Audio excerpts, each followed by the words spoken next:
من الشيطان الرجيم.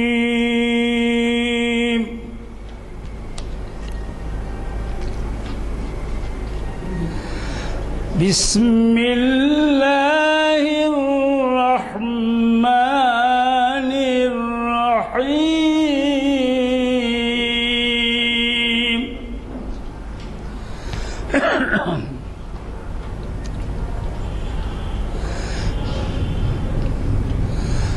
أم حسبتم أن تدخلوا الجنة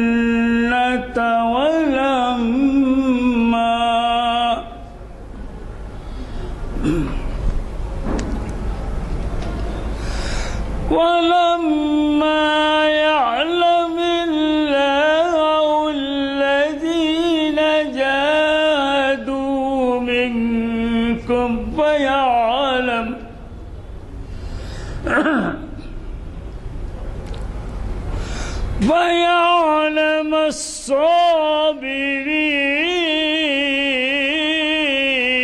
الصابرين.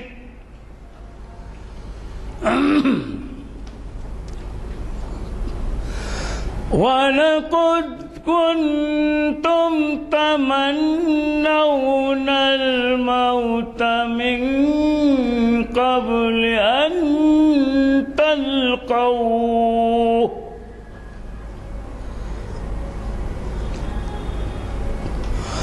فقد رأيتموه وأنتم تنظرون.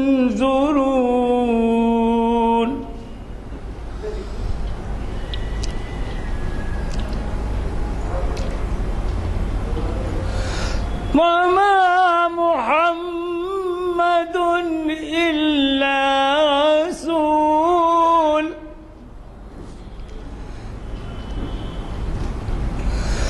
قد خلت من قبله الرسل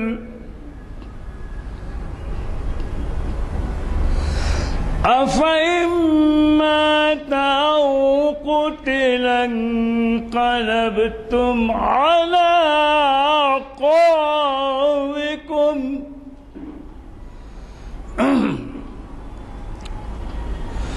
ومن ينقلب على عقبيه فلن يضر الله شيئا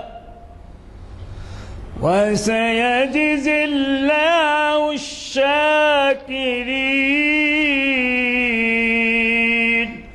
صدق الله العظيم. ہم نے قطب شاہی گنبد جو گولکنڈے میں ہیں ان گنبدار کے بارے میں ہمیں ان کا خطاب سننے کو ملا. آج یہ ہماری رمضان کے بعد پہلی محفل ہے شریعت انفارمیشن سروس، اور یہ ویسے 544ویں نشست ہے. چونکہ بہت سے حضرات یہاں پر پہلی دفعہ آ رہے ہیں، میں بتا دوں کہ ایک سال میں 45 نشستیں ہوتی ہیں، اور اس کی وجہ یہ ہے کہ ماہ رمضان میں بند ہوتی ہیں اور کوئی تہوار آ جائے تو 45 کے لحاظ سے 10 سال تو 450 نشستوں کے ہی ہو گئے، اور یہ تو 544ویں نشست، یعنی تقریباً 13 سال کی نشستیں ہیں.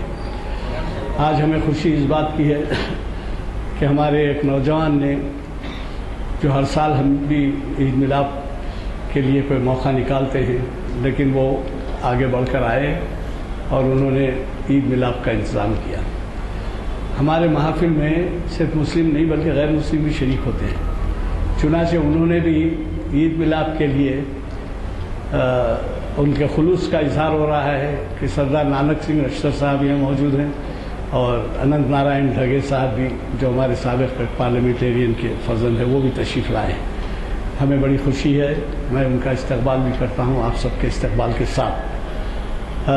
جیسے کہ آپ واقف ہیں، آج ہمارے اعلان کے مطابق ہمارے یہ پرچے چھپتے ہیں، ہر ہفتے کا پروگرام اس میں آتا ہے، تقریباً 150-200 مساجد میں لگائے جاتے ہیں. اور بپابندی یہ محافل ہوتی ہیں اور اس میں عنوانات دیے جاتے ہیں، پورا پروگرام ہوتا ہے۔ چنانچہ آج کا بھی اگر آپ کو بلیٹن نہیں ملا ہے یہ اعلامیہ تو آپ لے لیں، اور اگلے پروگرام کے بارے میں بھی آپ کو معلوم ہو جائے گا۔ آج کے ہمارے خطاب کرنے والے مفتی محمود قاسمی صاحب ہیں، زبیر قاسمی صاحب ہیں، جو ہمیں اس سے پہلے بھی ہماری محفل کو انہوں نے گرمایا ہے، اور آج بھی وہ بنفس نفیس یہاں تشریف رکھتے ہیں۔ ان تمام آج کے اہتمام کے پیچھے میں محمد باقر صاحب کے بارے میں بھی کہوں گا، وہ بھی تشریف لائے ہیں، اور ان کے ابھی اس کے اندر آج کافی پروگرام میں دلچسپی ہے، اور ہمیں ہمارے روٹین کے خطیب صاحب جن کا میں نے ابھی نام لیا، ان کے بعد ہمیں مجیب صاحب مخاطب کریں گے۔ انہوں نے اپنا خطاب مختصر کرنے کا خیال ظاہر کیا ہے، اور اس طرح سے ہم کو پوری طریقے سے مجیب صاحب کو سننے کا موقع ملے گا۔ اور پھر میں اس بات کے لیے بھی آپ سب کا استقبال کرتا ہوں کہ آپ نے دلچسپی دکھائی، اور میری خواہش ہے کہ آئندہ بھی آپ ان محافل میں شرکت کریں اور بپابندی اس سے استفادہ کریں، کیونکہ اس میں مخاطب کرنے والے بڑے بڑے علماء اور پروفیسرز، اور بیرون شہر کے، بیرون ریاست کے، بیرون ملک کے، بلکہ بیرون شہر اور بیرون ریاست بلکہ بیرون ملک کے حضرات بھی ان پلیٹ فارم سے ہم کو مخاطب کرتے ہیں۔ تو میں اب زیادہ آپ کا وقت لیے بغیر ہمارے اس محفل میں اور ایک بہت ہی بڑی شخصیت جناب عظمت اللہ صاحب IAS کی ہے، وہ بھی تشریف لائے ہیں، اور خاک طیبہ کے ٹرسٹیز بھی ہیں، تو میں ان سب کا بھی استقبال کرتا ہوں، اور اب گزارش کروں گا خطیب صاحب سے کہ مفتی محمود صاحب سے کہ وہ تشریف لائیں جب شہ نشین پر اور ہمیں مخاطب فرمائیں۔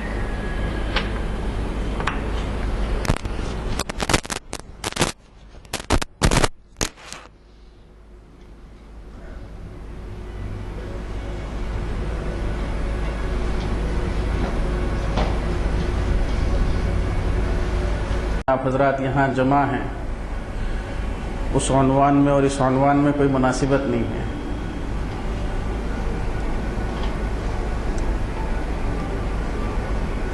اسی لیے میں ابھی حضرت سے گزارش کر رہا تھا کہ اس عنوان کو آئندہ کسی اور پیر کے لیے رکھ لیا جائے، اور جس عنوان کے لیے آپ سبھی حضرات جمع ہیں اس عنوان پہ کچھ بات کی جائے، مگر بہتر یہ سمجھا گیا کہ میں اسی عنوان پہ کچھ دیر بات کروں آپ حضرات سے۔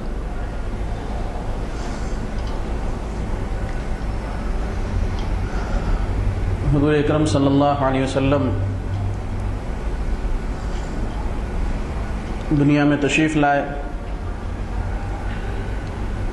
اور ایک دین اور شریعت کے ساتھ آئے۔ کتاب بھی دی گئی اور ساتھ میں رجال بھی دیے گئے، افراد بھی دیے گئے۔ کتاب تو قرآن مجید تھی، احادیث نبویہ تھے، اور رجال کی شکل میں حضور اکرم صلی اللہ علیہ وسلم نے امت کو صحابہ کی ایک جماعت دی۔ اور جس طریقے سے کتاب کو تھامنے کا حکم دیا گیا، اسی طریقے سے رجال کو دیکھنے کا بھی حکم دیا گیا۔ اسی لیے مختلف احادیث کے اندر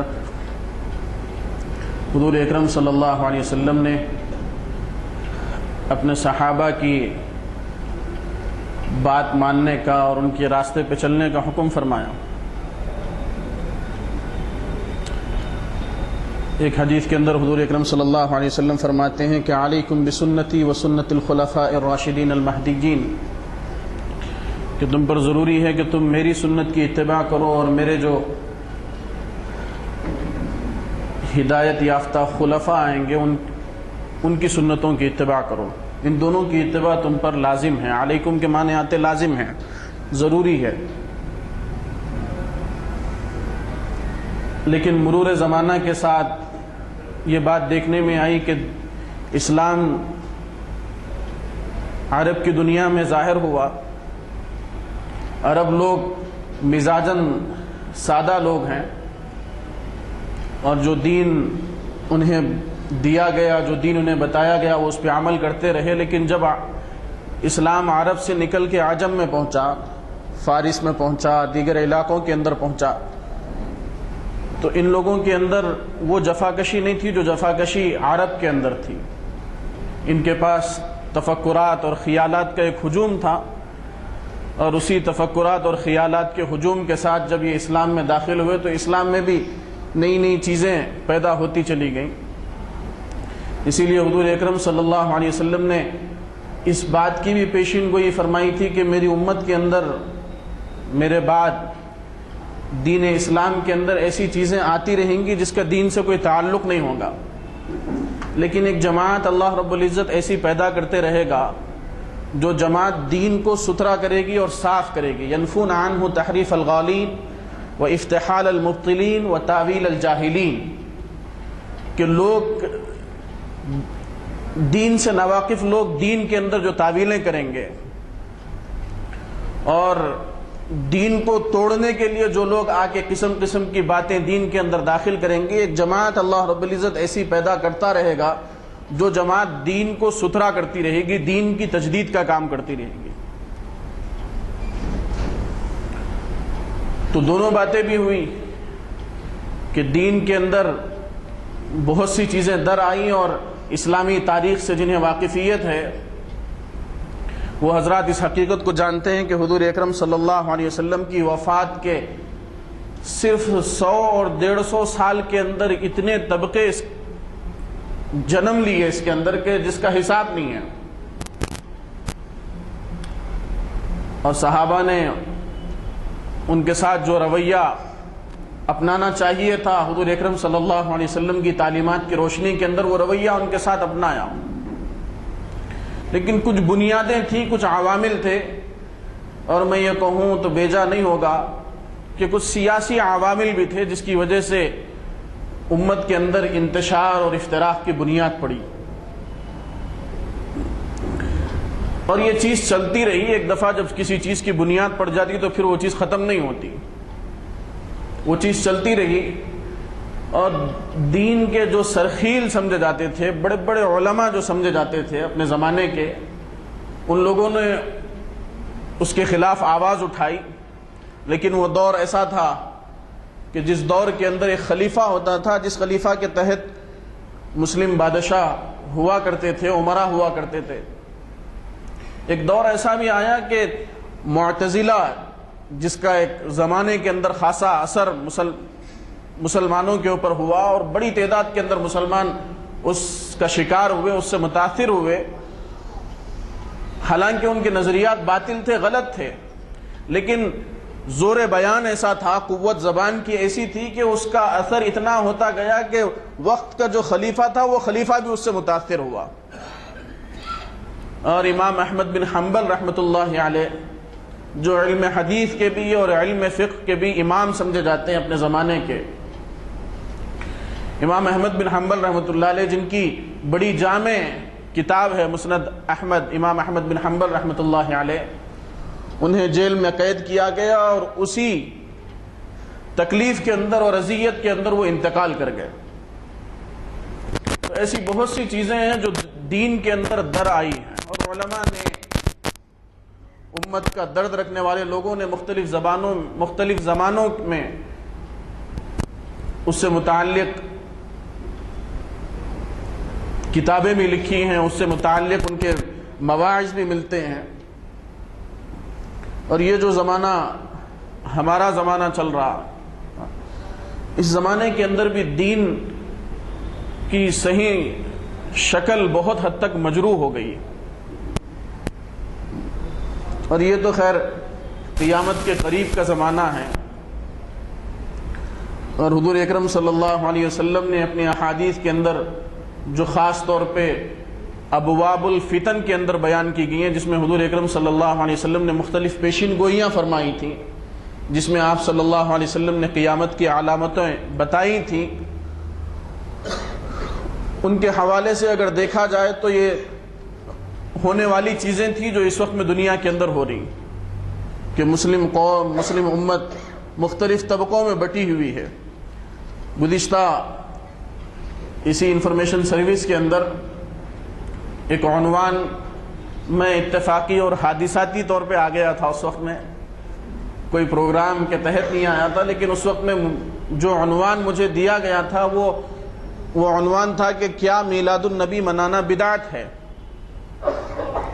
میں نے اس عنوان کے اوپر بات کی، اور یہاں پہ جو حضرات اس وقت میں موجود تھے ان لوگوں نے بھی محسوس کیا کہ اختلافات ایسے نہیں ہیں جسے سمیٹا نہیں جا سکتا۔ اختلافات اس وجہ سے بڑھ گئے ہیں کہ اس اختلاف کی صحیح نوعیت کو نہیں سمجھا جا رہا، اس اختلاف کی صحیح شکل کو نہیں سمجھا جا رہا۔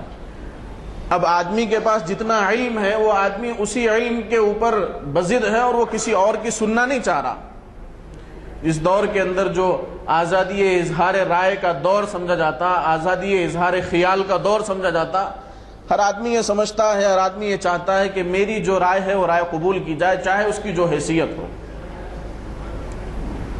اس کا نتیجہ یہ ہے کہ انتشار بڑھتے چلے جا رہا۔ تو یہ جو مسئلہ ہے ناف کے نیچے نماز میں ہاتھ باندھنے کا، یہ مسئلہ بھی اسی نوعیت کا مسئلہ ہے کہ جب ہم صف میں کھڑے ہوتے ہیں نماز کے اندر، اور آج کل عام طور پہ مساجد کے اندر یہ دیکھنے میں آتا کہ مختلف لوگ ہیں نماز ادا کرنے والے، اور مختلف انداز کے اندر ہاتھ باندھ کے کھڑے ہوتے ہیں۔ کوئی ہیں جو یہاں ہاتھ باندھتے ہیں اس انداز میں، کوئی ہیں جو ایسے باندھتے ہیں، کوئی ہیں ایسے باندھ کے کھڑے ہوتے ہیں، اور کوئی آدمی ہے جو ناف کے اوپر باندھتا ہے، کوئی ہے جو ناف کے نیچے باندھتا ہے۔ یہ اختلاف کسی حد تک تھا، لیکن اب یہ ایسا ہو گیا کہ لوگ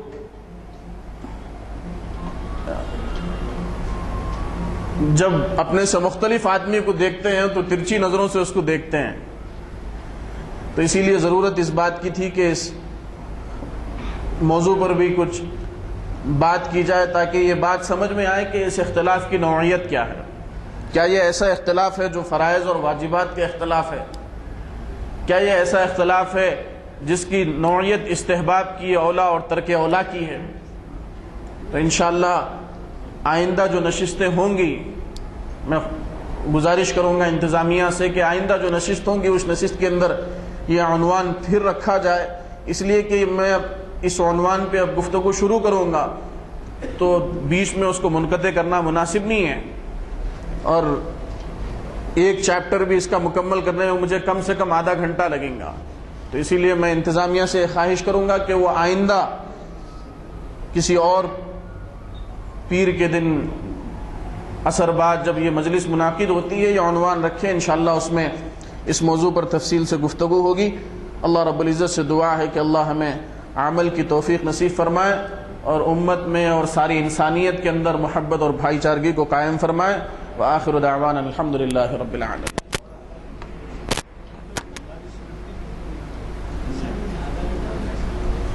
اور کچھ دیر آپ حضرات سے گفتگو کروں میں۔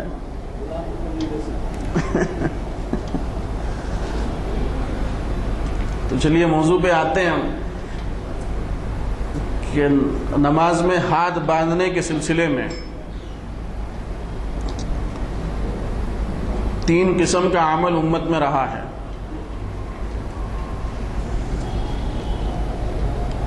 ایک عمل نماز میں ہاتھ نہیں باندھنے کا رہا ہے فرائض کے اندر، اور ایک عمل ناف کے اوپر ہاتھ باندھنے کا رہا ہے، اور ایک عمل ناف کے نیچے ہاتھ باندھنے کا رہا ہے۔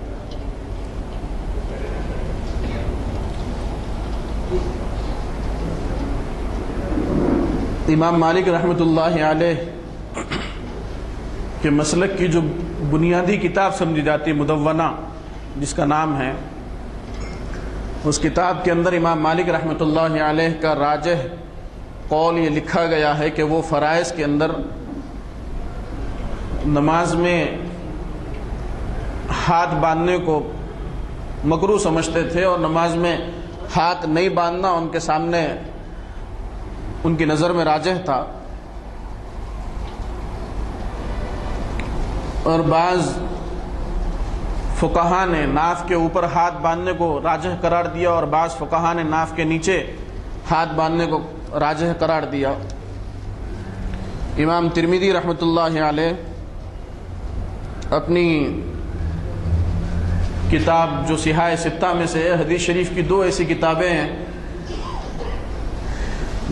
جسے صحاح کہا جاتا ہے، صحیح کتابیں کہا جاتا ہے، بخاری شریف اور مسلم، اور ان دونوں میں اگر کوئی حدیث آتی ہے تو اس حدیث کو کہا جاتا ہے کہ یہ حدیث متفق علیہ حدیث ہے۔ ان 2 کتابوں کے علاوہ اور 4 کتابیں ہیں جنہیں عرب دنیا کے اندر کتب ستہ کہا جاتا ہے، علماء اسے کتب ستہ کہتے ہیں، اور عام محاورے کے اندر اسے صحاح ستہ کہا جاتا ہے۔ صحاح ستہ کا یہ مطلب نہیں ہے کہ ان کتابوں کے اندر جتنی حدیثیں ہیں وہ ساری کی ساری حدیثیں صحیح ہوں، بلکہ اس کا مطلب یہ ہے کہ ان کتابوں کے اندر زیادہ صحیح حدیثیں جمع ہیں۔ لیکن بخاری اور مسلم یہ 2 حدیث کی کتابیں ایسی ہیں کہ ان کے سلسلے میں اس بات کا اس اطمینان کا اظہار کیا جاتا ہے کہ ان دونوں کتابوں کے اندر جتنی حدیثیں ہیں وہ ساری کی ساری حدیثیں صحیح ہیں۔ بعض لوگوں نے اس پہ بھی تنقید کی ہے اور بعض لوگوں نے بخاری شریف کی بعض احادیث پر بھی تنقید کی ہے کہ یہ ان کے شرائط کے حساب سے اترتی نہیں ہیں، لیکن صحیح بات اور محقق بات یہ ہے کہ بخاری اور مسلم کی جو احادیث ہیں وہ صحیح احادیث ہیں، اور اس کے علاوہ جو 4 کتابیں ہیں ان 4 کتابوں کے نام ہیں ابو داؤد ہے، ترمذی ہے، اور ابن ماجہ ہے، نسائی ہے۔ یہ 4 کتابیں ہیں، ان 6 کتابوں کو ملا کے اسے کتب ستہ یا صحاح ستہ کہا جاتا ہے۔ ان 6 کتابوں میں سے ایک کتاب ہے ترمذی، جس کی صحت کے بارے میں کہا جاتا ہے کہ یہ 3 یا 4 نمبر کی کتاب ہے۔ اس میں علماء کا اختلاف ہے کہ صحت کے حساب سے یہ 3 نمبر کی کتاب ہے یا 4 نمبر کی کتاب ہے۔ بہرحال 3 یا 4 نمبر کی کتاب ہے، اور امام ترمذی رحمۃ اللہ علیہ اپنے زمانے کے بہت بڑے محدث تھے اور امام بخاری رحمۃ اللہ علیہ کے شاگرد تھے، اور حافظہ ان کا اتنا مضبوط تھا، اور اللہ رب العزت نے دین اسلام کی حفاظت کے لیے ایسا انتظام فرمایا کہ جس زمانے کے اندر دین کے لیے جس قسم کے افراد کی ضرورت تھی، اللہ رب العزت نے ویسی صلاحیت والے افراد اس امت کو عطا کیے۔ امام ترمذی رحمۃ اللہ علیہ کے حافظے کا یہ عالم تھا۔ حدیث کے فن حدیث کے اندر حافظے کا بہت بڑا دخل ہوتا، تو امام ترمذی رحمۃ اللہ علیہ کے حافظے کا عالم یہ تھا کہ اپنے آخری عمر میں وہ بینائی سے محروم ہو گئے تھے، آنکھ ان کی نظر نہیں آتی تھی۔ وہ ایک دفعہ سفر پہ نکلے ہوئے تھے، راستے سے گزر رہے تھے، جب ایک جگہ پہ پہنچے تو جس سواری پہ وہ سوار تھے اپنے سر کو جھکاتے ہوئے نکل کے آگے بڑھے۔ تو جو لوگ ساتھ میں تھے وہ کہنے لگے کہ یہاں آپ کے سر جھکانے کا کوئی مطلب نہیں ہے، اس لیے کہ یہ تو چٹیل میدان ہے، آپ میدان میں سے گزر رہے ہیں، لیکن کیا وجہ ہے کہ آپ سر جھکاتے ہوئے آگے بڑھے؟ تو امام ترمذی رحمۃ اللہ علیہ نے کہا کہ میرے حافظے کے مطابق اس جگہ پہ ایک درخت تھا جس کی ٹہنی ایسی نکلی ہوئی تھی کہ سوار جب اس راستے سے گزرتا تو اس کے سر کو وہ ٹہنی لگتی تھی، میں اس ٹہنی سے بچنے کے لیے اپنے سر کو جھکاتے ہوئے آگے بڑھا ہوں۔ تو لوگوں نے کہا کہ جس جگہ سے آپ کی سواری گزری ہے یہاں پہ کوئی درخت نہیں ہے، تو امام ترمذی رحمۃ اللہ علیہ وہیں ٹھہر گئے، اس لیے کہ علم حدیث کے اندر حافظے کی بڑی اہمیت تھی۔ اگر یہ معلوم ہو جاتا کہ کسی کا حافظہ خراب ہو گیا ہے، کسی کے حافظے کے اندر فرق آ گیا ہے، تو پھر وہ محدث احتیاط کرتا حدیث کے بیان کرنے کے اندر، حدیثیں بیان کرنا روک دیتا۔ تو امام ترمذی رحمۃ اللہ علیہ وہاں ٹھہر گئے اور اپنے قافلے اپنے ساتھیوں سے کہنے لگے کہ یہاں قریب میں کوئی بستی ہے تو بستی میں کسی بڑے آدمی سے ملو اور مل کے معلوم کرو کہ کیا کسی زمانے میں اس جگہ پہ کوئی درخت تھا کہ نہیں تھا۔ تو لوگ پھرنے لگے، قریب میں ایک بستی ملی تو بستی میں پہنچے اور پوچھے، تو ایک بڑے لوگوں نے بستی کے بتایا کہ ہاں اس جگہ پہ درخت تھا، اسی وجہ سے کہ یہاں سے گزرنے والوں کے سر کو اس سے مار لگتا تھا، اس درخت کو کاٹ دیا گیا۔ امام ترمذی رحمۃ اللہ علیہ نے اللہ کا شکر ادا کیا کہ اس عمر میں بھی ان کا حافظہ اللہ نے محفوظ رکھا. تو ایسے حافظے والے تھے اور بڑے امام سمجھے جاتے تھے. وہ اپنی کتاب لکھیں ترمذی، جامع ترمذی جسے کہا جاتا ہے. ترمذی کے اندر ان کا معمول یہ ہے کہ وہ حدیث بیان کرتے ہیں اور طویل حدیثیں بیان نہیں کرتے. مطلب ہے کہ اسی معنی والی کئی حدیثیں ہیں تو وہ ایک اہم حدیث بیان کرتے ہیں اور نیچے حوالے دیتے چلے جاتے ہیں کہ اس معنی والی حدیثیں فلاں صحابی سے فلاں صحابی سے فلاں صحابی سے فلاں صحابی سے مروی ہیں. اور اگر وہ ایسی حدیث ہے جس پر امت کا عمل ہے تو امام ترمذی رحمۃ اللہ علیہ اس عمل کی بھی نشاندہی فرماتے ہیں. تو امام ترمذی رحمۃ اللہ علیہ نے ایک حدیث اپنی کتاب کے اندر ذکر کی اور وہ حدیث نماز میں ہاتھ باندھنے سے متعلق ہے. وہ حدیث امام ترمذی رحمۃ اللہ علیہ نے ترمذی کی جلد 2 صفحہ نمبر 32 پر وہ حدیث ذکر فرمائی ہے. اور اس حدیث کے ذکر کرنے کے بعد امام ترمذی رحمۃ اللہ علیہ فرماتے ہیں کہ امت کے بعض حضرات، امت کے بعض لوگ ایسے ہیں جنہوں نے ناف کے اوپر ہاتھ باندھنے کو ترجیح دی ہے اور بعض ایسے لوگ ہیں جو ناف کے نیچے ہاتھ باندھنے کو ترجیح دیتے ہیں. وہ حدیث ایک عمل سے متعلق تھی، ہاتھ باندھنے سے متعلق. تو ہاتھ باندھنے کے اندر اس زمانے تک امت کا جو معمول رہا ہے اس معمول کا انہوں نے ترمذی میں اس حدیث کے بعد ذکر کیا اور فرمایا کہ 2 طرح کے معمول امت کے اندر رائج ہیں. بعض لوگ ناف کے اوپر ہاتھ باندھتے ہیں اور بعض لوگوں نے ناف کے نیچے ہاتھ باندھنے کو ترجیح دی ہے. تو اس طریقے سے امت کے اندر 3 معمول چلے ہیں ہاتھ باندھنے کے سلسلے میں. ایک ہے ناف کے اوپر ہاتھ باندھنا، دوسرا ناف کے نیچے ہاتھ باندھنا اور تیسرا سرے سے فرائض کے اندر ہاتھ نہیں باندھنا.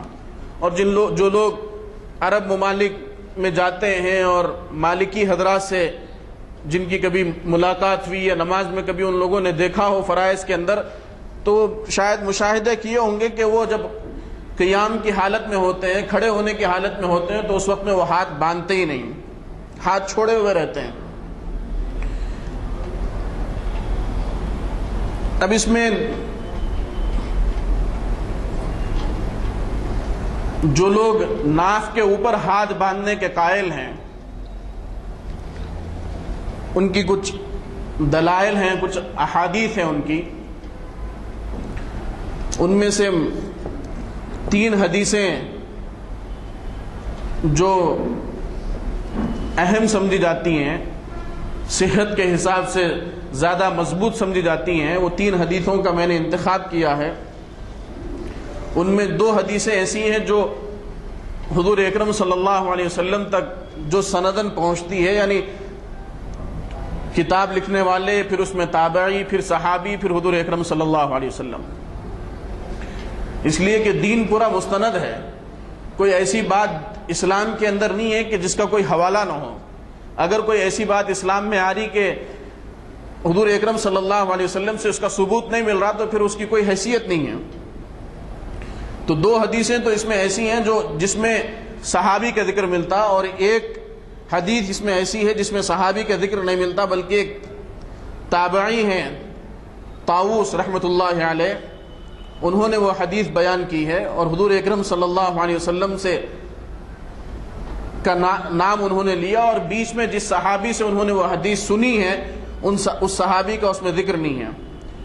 تو سند کے حساب سے 2 حدیثیں متصل ہیں اور ایک حدیث سند کے حساب سے منقطع ہے، اور اس کو حدیث کی اصطلاح کے اندر مرسل حدیث کہتے ہیں، جس کے اندر صحابی کا ذکر نہ ہو. اس میں سے پہلی حدیث ہے جو صحیح ابن خزیمہ کی ہے. یاد رکھیے، لوگ یہ سمجھتے ہیں عام طور پہ کہ بہت سی ایسی کتابیں ہیں جن کے نام کے ساتھ ہے صحیح کا لفظ لگا ہوا ہے، تو لوگ یہ سمجھتے ہیں کہ یہ کتاب، اس میں جمع شدہ ساری حدیثیں شاید صحیح ہوں گی جبھی صحیح کا لفظ اس کتاب کے نام کے ساتھ لگایا گیا ہے. لیکن بات ایسی نہیں ہے. اس لیے کہ دین کے اندر، اسلام کے اندر جتنی کتابیں لکھی گئی ہیں اور خاص طور پہ ایسی کتابیں جو حدیث سے، فن حدیث سے تعلق رکھتی ہیں، ان کتابوں کی تنقیح کی گئی ہے۔ امام بخاری رحمۃ اللہ علیہ کی جو کتاب ہے بخاری، اس کتاب کی بھی تنقیح کی گئی ہے، اور تقریباً 7ویں 8ویں صدی ہجری کے ایک بہت بڑے عالم گزرے ہیں علم حدیث کے، علامہ ابن حجر عسقلانی رحمۃ اللہ علیہ، انہوں نے ایک کتاب لکھی اور اس کتاب کے اندر انہوں نے ان تمام دلائل کو جمع کیا اور ان تمام اعتراضات کو رد کیا کہ بخاری کی ساری حدیثیں صحیح ہیں، اور ان فلاں فلاں فلاں احادیث پر جو اعتراض کیا گیا اس کی یہ حقیقت ہے، یہ حیثیت ہے۔ اور انہوں نے محقق طور پہ یہ بات ثابت کرنے کی کوشش کی کہ امام بخاری کی جو کتاب ہے، یہ کتاب کی ساری حدیثیں صحیح ہیں۔ ان کی تحقیقات کو دیکھا گیا اور اس کے بعد علماء نے یہ فیصلہ کیا کہ اللہ رب العزت کی کتاب قرآن مجید کے بعد روئے زمین پر سب سے صحیح کتاب اصح الکتب بعد کتاب اللہ وہ بخاری شریف ہے۔ امام مسلم رحمۃ اللہ علیہ کی جو کتاب ہے اس کتاب کے سلسلے میں بھی تحقیق کی گئی۔ اسی طریقے سے جو صحیح ابن خزیمہ ہے، وہ صحیح ابن خزیمہ کے سلسلے میں بھی تحقیق کی گئی، لیکن اس کتاب کے لکھنے والے مصنف کا جو دعویٰ تھا کہ اس کی ساری حدیثیں صحیح ہوں گی، وہ اس دعوے کے اوپر پورے اتر نہیں سکے۔ تو یہ کتاب کا نام صحیح ابن خزیمہ ضرور ہے، لیکن اس کتاب کے اندر جتنی حدیثیں ہیں وہ پوری کی پوری حدیثیں صحیح ہوں یہ ضروری نہیں ہے۔ یاد رکھیے یہ بات بھی عجیب ہے کہ صحاح ستہ یا کتب ستہ کہا جاتا، بخاری کہا جاتا، مسلم کہا جاتا، کبھی کوئی کتاب مکمل طور پہ صحیح نہیں ہوتی، کبھی کوئی کتاب مکمل طور پہ ضعیف نہیں ہوتی۔ وہ احادیث جو احادیث کتاب کے اندر مذکور ہیں وہ احادیث صحیح یا ضعیف ہو سکتے سند کے حساب سے، کتابیں صحیح یا ضعیف نہیں ہوتی۔ کہ لوگ ہمارے ماحول کے اندر یہ بات چل گئی ہے، لوگ ایسا کہنے لگے کہ بھئی فلاں کتاب ضعیف ہے، ایسا نہیں ہوتا۔ ہو سکتا ہے کہ اس کتاب کے اندر کوئی ایسی حدیث ہو جو صحت کے اندر بخاری کی جو ٹاپ کی احادیث ہیں ان احادیث کا مقابلہ کرتی ہو، ان احادیث کے درجے کی ہو۔ تو اسی لیے اس بات کو ذہن میں رکھنا چاہیے کہ کتاب صحیح یا ضعیف نہیں ہوتی، حدیث سند کے حساب سے صحیح یا ضعیف ہوتی ہے۔ اور جو لوگ کہتے ہیں کہ یہ حدیث صحیح ہے، یہ حدیث ضعیف ہے، وہ بھی ایسا نہیں ہے کہ یقینی طور پہ کوئی بات کہی جاتی ہو، بلکہ ظن غالب کے حساب سے وہ کہتے ہیں کہ فلاں حدیث صحیح ہے، فلاں حدیث ضعیف ہے۔ اور اگر آپ کسی محدث سے یہ کہیں کہ آپ اس حدیث کو صحیح قرار دے رہے ہیں، آپ اس پہ قسم کھائیں کہ یہ حدیث صحیح ہے، آپ اس حدیث کو ضعیف قرار دے رہے ہیں، آپ قسم کھائیں کہ یہ حدیث ضعیف ہے، تو وہ بھی کہے گا کہ میں قسم نہیں کھا سکتا، میں ظن غالب کی بنیاد پہ جس کو صحیح سمجھ رہا ہوں اس کو صحیح حدیث قرار دے رہا ہوں، جس کو ضعیف سمجھ رہا ہوں اس کو ضعیف حدیث قرار دے رہا ہوں۔ اسی لیے محدثین کا اختلاف ہے بعض احادیث کے سلسلے میں، ایک محدث اس حدیث کو صحیح قرار دیتا ہے جبکہ دوسرا محدث اسی حدیث کو ضعیف قرار دیتا ہے۔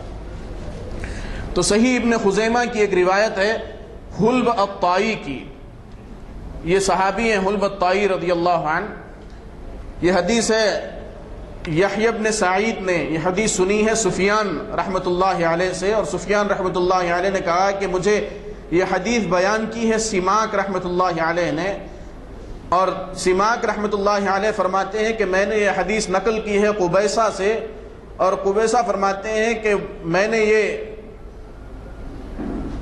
حدیث سنی ہے حلب الطائی رضی اللہ عنہ سے۔ وہ حدیث یہ ہے کہ میں نے حضور اکرم صلی اللہ علیہ وسلم کو دیکھا کہ آپ دائیں بائیں متوجہ ہوتے، آپ دائیں بائیں متوجہ ہوتے نماز میں نے دیکھا کہ آپ نے اس کو سینے پر رکھا۔ پھر یحییٰ نے وضاحت کرتے ہوئے بتایا کہ دائیں ہاتھ کو بائیں ہاتھ پر پونچے پر رکھا۔ یہ حدیث ہے، یہ حلب الطائی رضی اللہ عنہ کی حدیث ہے۔ ایک بات میں یہ عرض کرتا چلوں کہ جو ایک طبقہ ایسا، میں نے جیسے عرض کیا کہ ایک طبقہ ایسا ہے جو سرے سے ہاتھ باندھتا ہی نہیں بلکہ ہاتھ چھوڑا ہوا ہوتا ہے، اس کی بنیادی وجہ یہ ہے کہ ہاتھ نماز میں کہاں باندھے جائیں اس سلسلے میں کوئی صحیح حدیث نہیں ہے۔ ہاتھ نماز میں کہاں باندھے جائیں اس سلسلے میں کوئی صحیح حدیث نہیں ہے۔ جو لوگ ناف کے اوپر باندھتے ہیں وہ بھی ایسی احادیث کی بنیاد پہ باندھتے ہیں جو صحت کے درجے کی نہیں ہیں، اور جو لوگ ناف کے نیچے ہاتھ باندھتے ہیں وہ بھی ایسے درجے کی نہیں ہیں جو ایسی احادیث نہیں ہیں جو صحت کے درجے کی ہوں، صحیح احادیث کہی جا سکے۔ تو یہ بات ذہن میں رکھ کے بیٹھے آپ حضرات کے ناف کے اوپر باندھنے والی بھی کوئی حدیث صحیح نہیں ہے اور ناف کے نیچے باندھنے والی کوئی حدیث بھی صحیح نہیں ہے۔ یہ ایک حدیث ہے جس حدیث کے اندر حلب طائی رحمۃ اللہ رضی اللہ عنہ فرماتے ہیں کہ حضور اکرم صلی اللہ علیہ وسلم کو دیکھا کہ آپ دائیں بائیں متوجہ ہوتے، میں نے دیکھا کہ آپ نے اس کو سینے پر رکھا، وضع ہذہ کا لفظ ہے، اس کو سینے پر رکھا۔ پھر یحییٰ نے رحمۃ اللہ علیہ نے وضاحت کی کرتے ہوئے بتایا کہ دائیں ہاتھ کو بائیں ہاتھ پر پہنچے پر رکھا۔ یہ حدیث ہے، یہ حدیث صحیح کیوں نہیں ہے؟ اس کی وجہ ہے، اس کی وجہ یہ ہے کہ یہی حدیث امام سفیان رحمۃ اللہ علیہ سے تقریباً 10 لوگ، امام سفیان رحمۃ اللہ علیہ کے درجے کے زمانے کے معاصرین میں سے 10 لوگ اس حدیث کو نقل کرتے ہیں۔ اس میں ہیں حضرت شریک، حضرت شعبہ، ابو الاحوص، زہیر، زائدہ، اسبات، حفص، زکریہ، اسرائیل اور قیس رحمۃ اللہ علیہم۔ ان کی احادیث احمد، مسند احمد میں، طبرانی میں اور معجم الصحابہ میں اور مسند احمد میں مختلف حوالوں کے ساتھ مختلف جگہوں پہ ان کی احادیث ہیں۔ امام شریک رحمۃ اللہ علیہ نے مسند احمد کی حدیث، مسند احمد جلد نمبر 5 صفحہ نمبر 226 اور امام شعبہ رحمۃ اللہ علیہ کی حدیث مسند احمد جلد نمبر 5 صفحہ نمبر 226، ابو الاحوص کی حدیث مسند احمد میں جلد نمبر 5 اور صفحہ نمبر 226، اور زہیر رحمۃ اللہ علیہ کی حدیث مسند احمد ہی میں جلد نمبر 5 صفحہ نمبر 227، اور زائدہ رحمۃ اللہ علیہ کی حدیث مسند احمد میں جلد نمبر 5 صفحہ نمبر 227، اور اسبات رحمۃ اللہ علیہ کی حدیث طبرانی جلد نمبر 22 اور صفحہ نمبر 165 میں، اور امام حفص رحمۃ اللہ علیہ کی حدیث طبرانی جلد نمبر 22 اور صفحہ نمبر 165 میں، اور امام زکریہ رحمۃ اللہ علیہ سے مروی حدیث طبرانی جلد نمبر 22 صفحہ نمبر 166 میں، اور اسرائیل رحمۃ اللہ علیہ سے مروی حدیث معجم الصحابہ جلد نمبر 3 صفحہ نمبر 158 میں، اور قیس رحمۃ اللہ علیہ سے مروی حدیث مسند احمد جلد نمبر 3 اور صفحہ نمبر 199 پہ ان حضرات سے یہ حدیثیں مروی ہیں۔ اور ان 10 میں سے سوائے سفیان رحمۃ اللہ علیہ سے مؤمل نے جو روایت نقل کی ہے، ان تمام 10 سے جتنے محدثین اس حدیث کو لیتے ہیں، ان میں سے کسی محدث نے اس حدیث کے اندر سینے کا لفظ ذکر نہیں کیا کہ سینے کے اوپر ہاتھ باندھتے تھے جو کہا گیا، اس میں ان 10 محدثین میں سے کسی بھی محدث نے سینے کا لفظ ذکر نہیں کیا۔ اور سفیان رحمۃ اللہ علیہ سے جس محدث نے حدیث لی ہے، یحییٰ بن سعید رحمۃ اللہ علیہ، ان کے زمانے کے اندر 6 اور لوگ ہیں جن سے یہ حدیث، جنہوں نے یہ حدیث امام سفیان رحمۃ اللہ علیہ سے نقل کی ہے، جن میں ایک ہیں عبد الرحمن رحمۃ اللہ علیہ، جن کی حدیث دارقطنی جلد نمبر 1 صفحہ نمبر 285، اور حسین بن حفص جن کی حدیث بیہقی جلد نمبر 2 صفحہ نمبر 295، اور عبد الرزاق رحمۃ اللہ علیہ جن کی حدیث مصنف ابن عبد الرزاق جلد نمبر 2 صفحہ نمبر 240، اور محمد ابن کثیر رحمۃ اللہ علیہ کی حدیث معرفت الصحابہ جلد نمبر 5 صفحہ نمبر 163، اور عبد الصمد بن حسان اسی طریقے سے وکی ابن الجراح رحمۃ اللہ علیہ کی حدیث مسند احمد جلد نمبر 5 صفحہ نمبر 226 کے اندر مذکور ہے۔ تو گویا اس حدیث کو ان حضرات کے علاوہ 16 اور محدثین نے نقل کیا۔ تو علم حدیث کے یہ جو 16 آفتاب و مہتاب ہیں، وہ اس حدیث کو بیان فرماتے ہیں، لیکن اس حدیث کے اندر اعلیٰ صدری کا جو لفظ ہے، سینے پر باندھنے کا، اس لفظ کو یہ حضرات ذکر نہیں فرماتے۔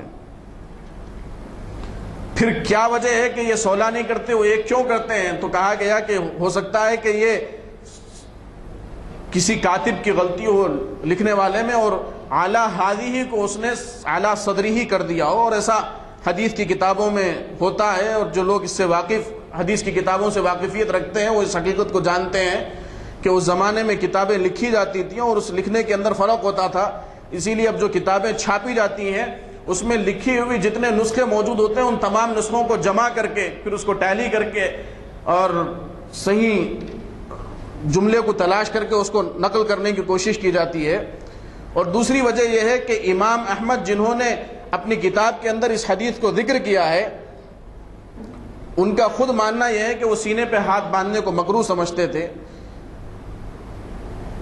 اور اس میں 4-5 قابل توجہ امور ہے۔ وہ یہ ہے کہ اس روایت کے دوسرے راوی قبیصہ ابن حلب ہیں جو مجہول الحال ہیں، جن کے بارے میں معلوم نہیں ہے کہ ان کی کیا کیفیت تھی، وہ اچھے حافظ تھے نہیں تھے، دیندار تھے یا نہیں تھے۔ تیسرے راوی سماک ابن حرب ہیں، محدثین کے نزدیک یہ مضطرب اور ضعیف ہیں۔ چوتھے راوی سفیان رحمۃ اللہ علیہ ہیں، یہ اپنے زمانے کے بہت بڑے عالم اور بہت بڑے محدث گزرے ہیں۔ ان کا عمل خود سینے کے نیچے ناف کے نیچے سینے کے نیچے ہاتھ باندھنے کا رہا ہے۔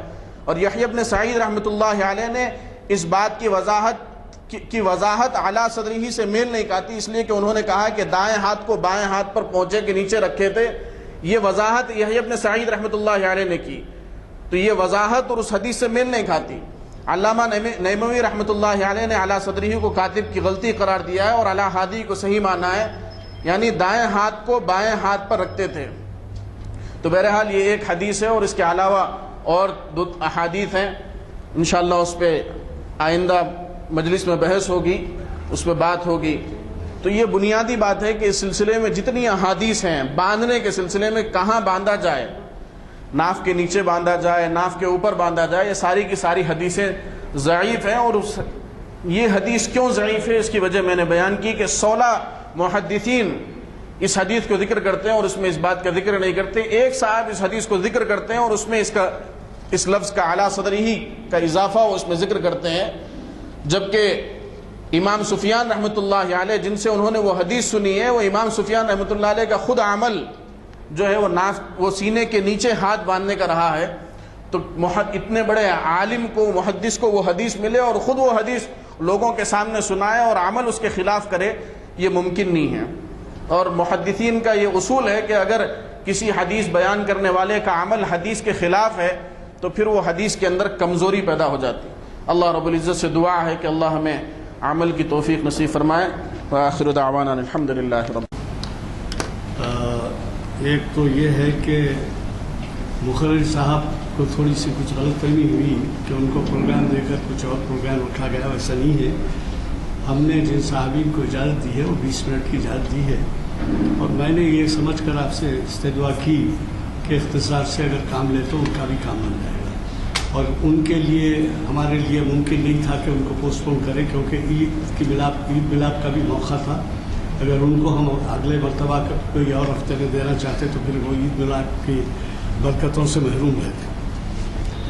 آپ نے ابتدا میں جو قراءت سماعت فرمائی وہ قاری عبد الباسط صاحب کی ہے، جو حیدرآباد کے بہت نامور قاری عبد الباری صاحب کے فرزند ہیں، اور جنہوں نے 24-25 سال جدہ میں گزار کے، بلکہ 30 سال گزار کے وہ واپس یہاں آ چکے ہیں۔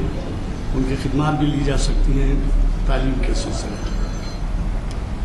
آداب کے بارے میں جو آپ نے کہا ہاتھ یہاں باندھتے ہیں، ہاتھ وہاں باندھتے ہیں، تو علماء سے میں نے جو سنا ہے، جو غلط فہمیاں ہیں اس کے بارے میں وہ اب اتنی دیر سے آپ سیریس بیٹھے ہیں اور علماء صاحبین سہارا لیتے ہیں کچھ طنز و مزاح کا، تو ایک بات جو سنا تھا میں وہ بتا دیتا ہوں کہ تبلیغ کرنے والے ایک دیہات میں پہنچے اور صف بندی ہوئی اور نماز پڑھنا جانتے نہیں تھے، تو انہوں نے کہا کہ میں جیسے کروں گا آپ بھی ویسے کریں۔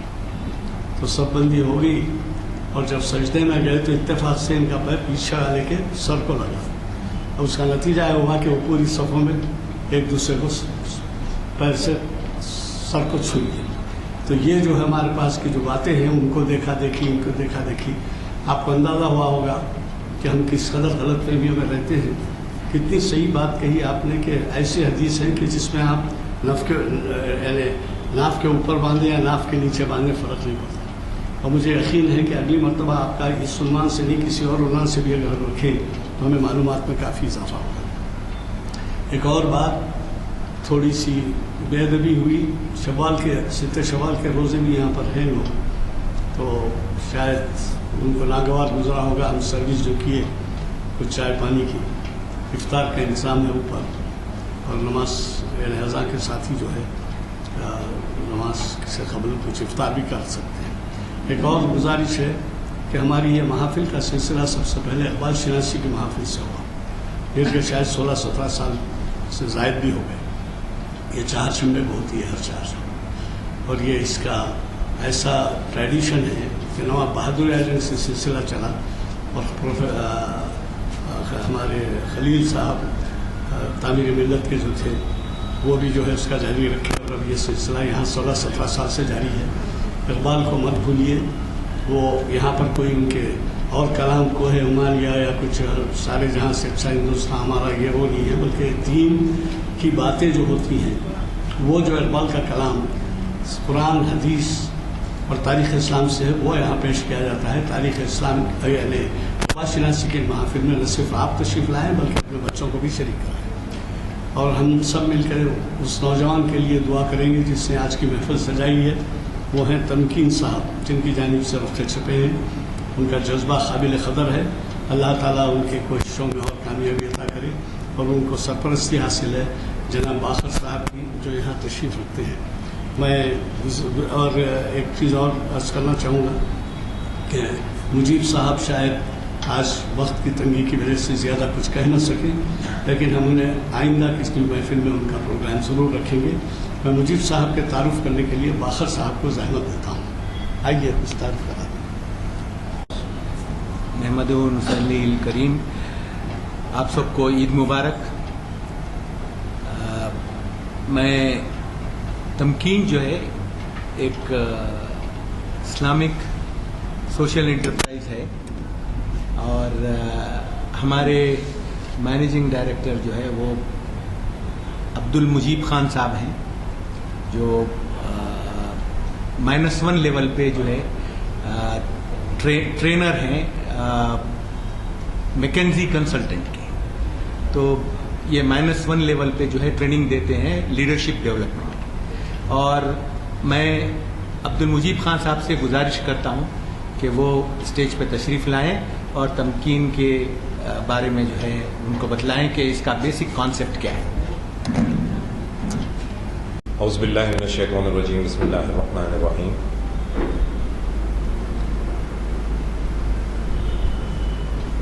والعصر ان الانسان لفی خسر الا الذین آمنوا وعملوا الصالحات وتواصوا بالحق وتواصوا بالصبر۔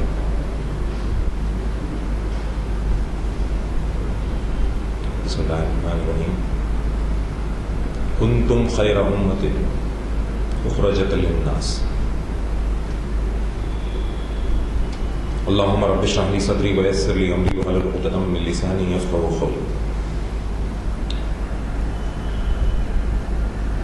مسجد کی انتظامیہ کمیٹی کا میں بہت شکر گزار ہوں کہ ہم کو یہ موقع دیا گیا ہے کہ ہم یہ آپ لوگوں کے ساتھ یہاں پہ جمع ہو سکیں۔ میں یہاں پہ ایک خواب لے کے آیا ہوں آپ لوگوں کے بیچ۔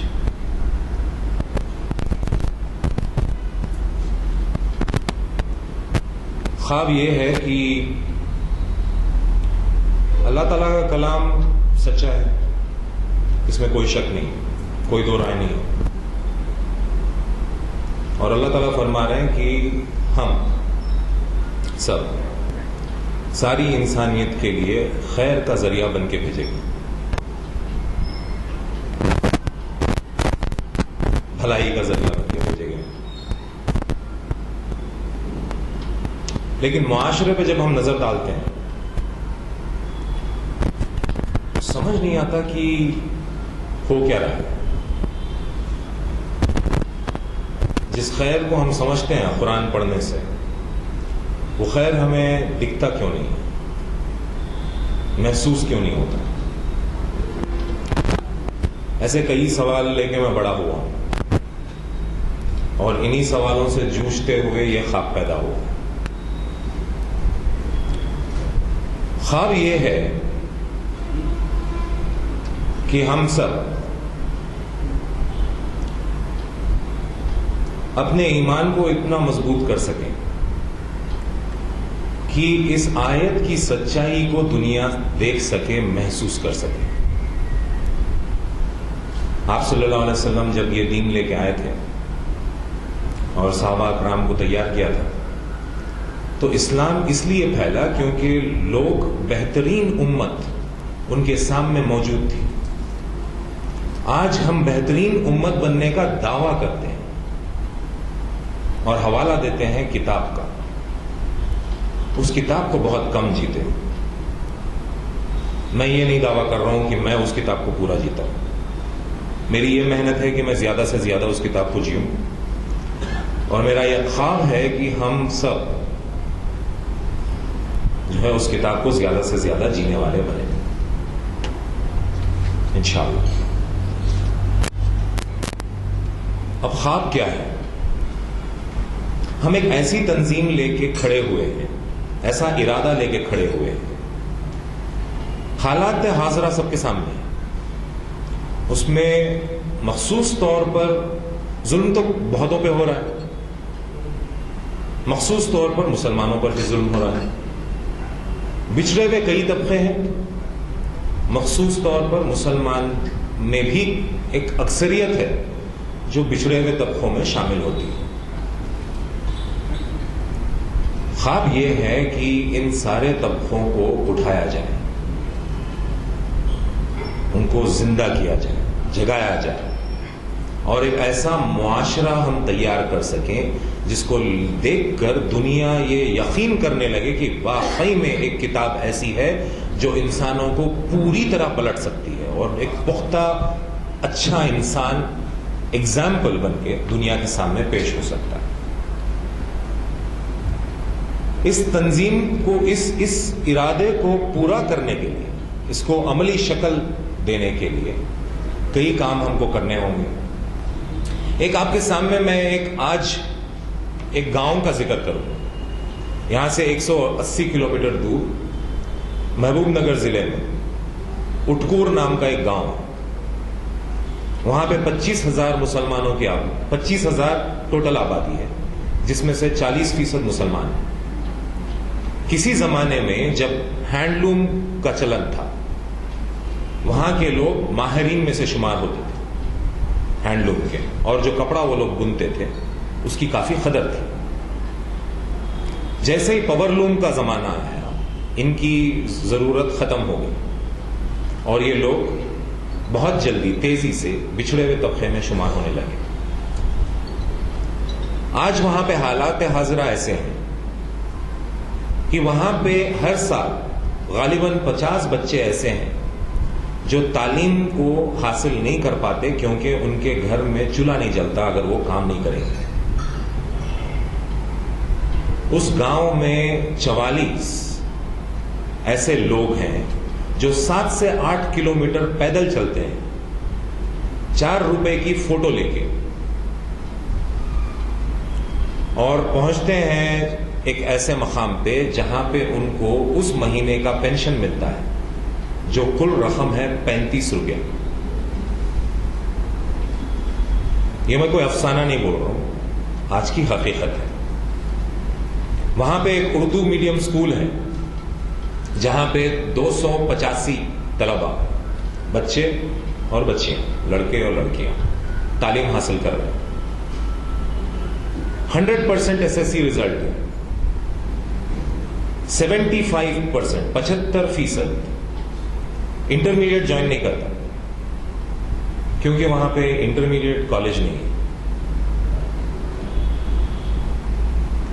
اس اسکول کے جو ٹیچرز ہیں, پرنسپل تک کی تنخواہ 3,000 روپے سے زیادہ نہیں ہے. جو لوگ دوسروں کو تعلیم دینے کا ذمہ اٹھا رہے ہیں ان کی اپنی اولاد کی تعلیم خطرے میں ہے.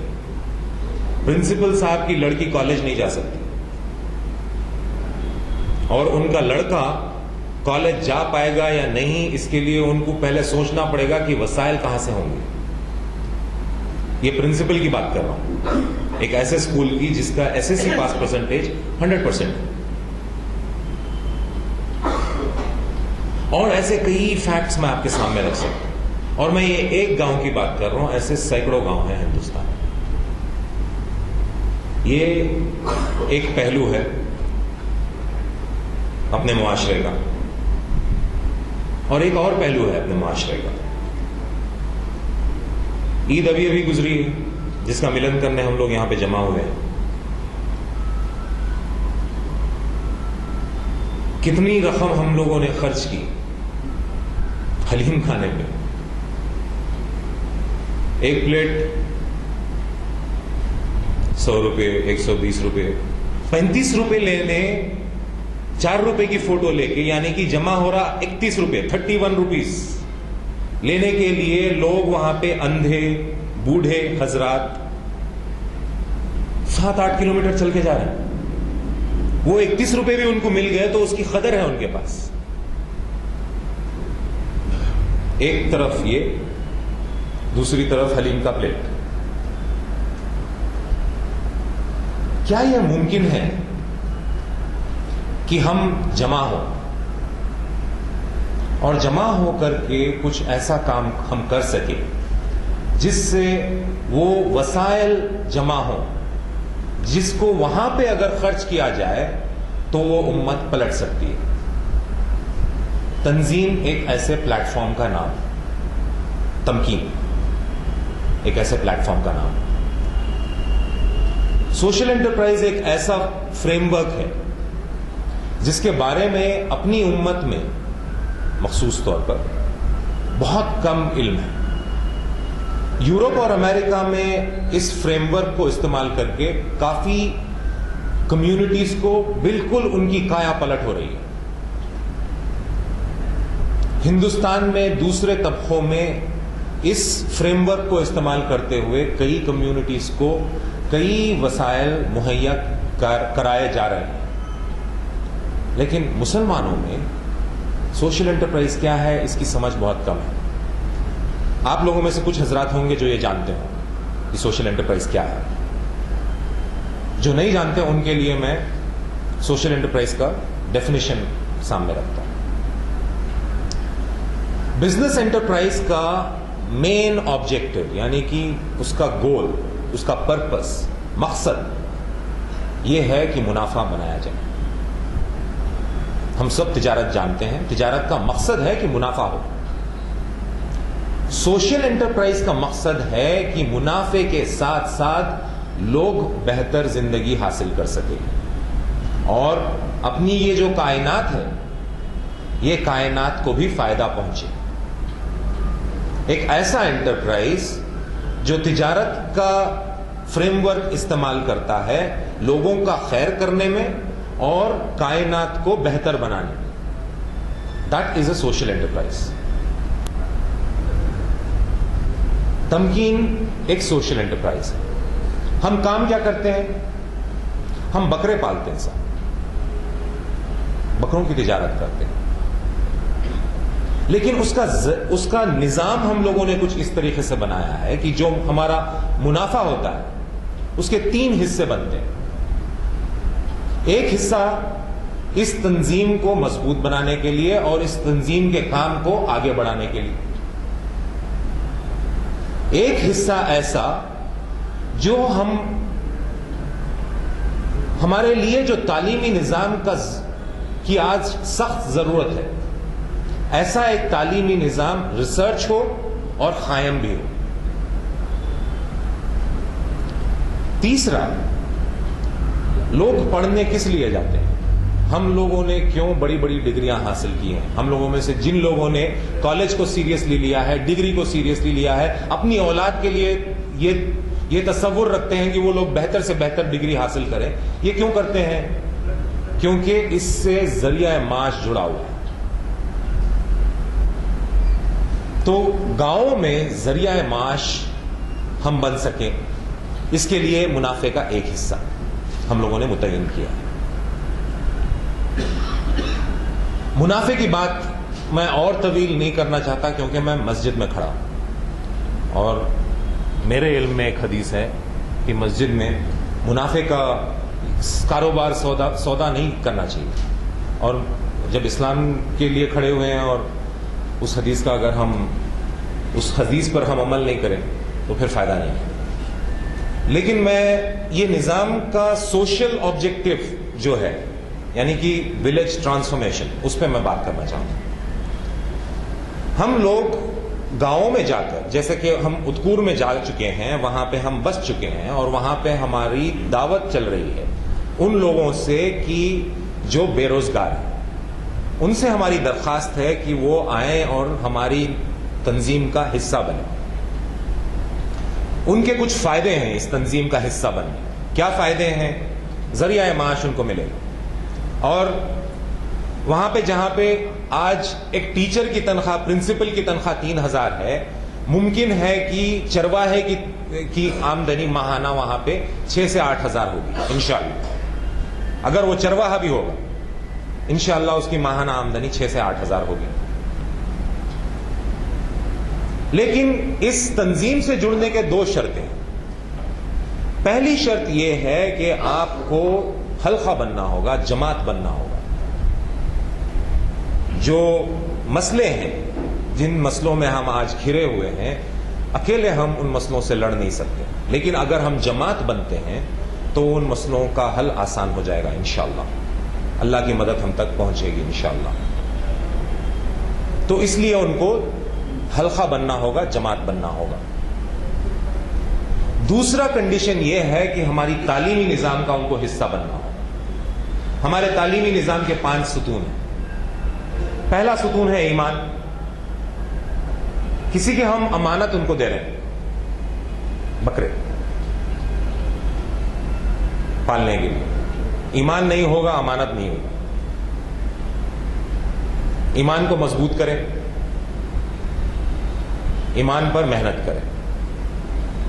دوسرا ستون ہے اللہ تعالیٰ نے کوئی انسان کو بے جا بیکار پیدا نہیں کیا، اور اگر انسان پیدا ہوا ہے تو یقیناً اس میں کچھ نہ کچھ ایسا ہے جس سے ساری انسانیت کو اور ساری کائنات کو فائدہ پہنچتا ہے.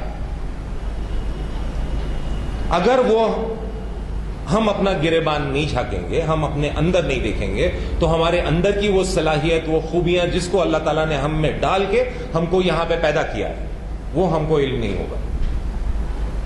جب تک ہم اپنے آپ کو نہیں سمجھیں گے وہ صلاحیتوں کو ہم نہیں پائیں گے، اور یہ جو معاشرہ ہے ان صلاحیتوں سے محروم ہوگا. تو اپنے آپ کو سمجھیے، اپنے صلاحیتوں کو سمجھیے، تاکہ آپ اس کو خدمت کے لیے انسانیت کی پیش کر سکیں.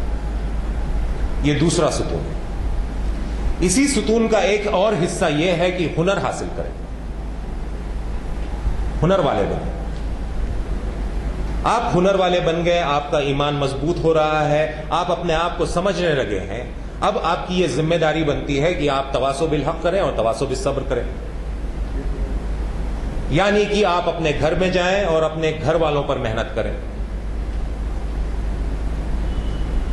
اور گھر کے آگے آپ جس معاشرے میں رہتے ہیں اس معاشرے کی آپ فکر کریں اور محنت کریں کہ وہ معاشرہ بہتر ہو سکے.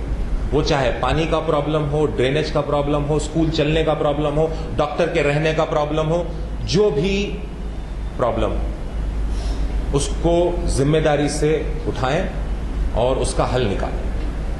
اس کے لیے جو صلاحیتوں کی آپ کو ضرورت ہوگی انشاءاللہ تعالی تمکین محنت کرے گی کہ آپ کو وہ صلاحیتیں آپ میں اجاگر ہو سکیں. یہ 2 شرطیں ہیں ہمارے ساتھ چرواہا بننے کی، یعنی کہ آپ بکریوں کو چرانے والے بنیں. آپ اگر تمکین کے چرانے والے بننا چاہتے ہیں تو یہ 2 شرطوں کو لازماً طور پہ آپ کو فلفل کرنا ہوگا. اگر ہم چرواہوں سے یہ امید کرتے ہیں تو تمکین کے چلانے والوں سے کیا امید کرتے ہیں آپ اندازہ لگائیں.